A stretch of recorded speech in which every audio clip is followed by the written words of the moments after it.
Syederalun kuasa hukum Baradae Deolipa Yumara dan Muhammad Burhanuddin dicabut kuasanya sebagai pengacara Baradae. Hal ini diketahui oleh pengacara Baradae melalui pesan WhatsApp.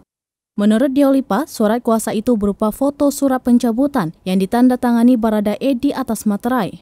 Hal ini diungkapkan oleh Deolipa dalam program di salah satu stasiun televisi pada Kamis 11 Agustus 2022.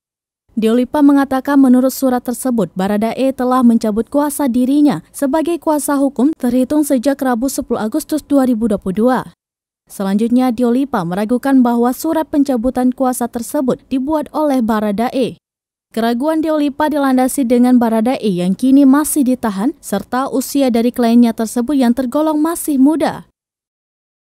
Ketua Indonesia Police Watch atau APW, Sugeng Teguh Santoso menduga surat pencabutan kuasa Deolipa dan Burhanuddin sebagai pengacara Baradae adalah bentuk intervensi penyidik. Ia menilai surat pencabutan kuasa itu adalah bentuk paksaan dari penyidik kepada Baradae. Menurutnya, pengacara adalah penegak hukum yang dalam proses pendampingan terhadap kliennya adalah orang yang tidak bisa diintervensi.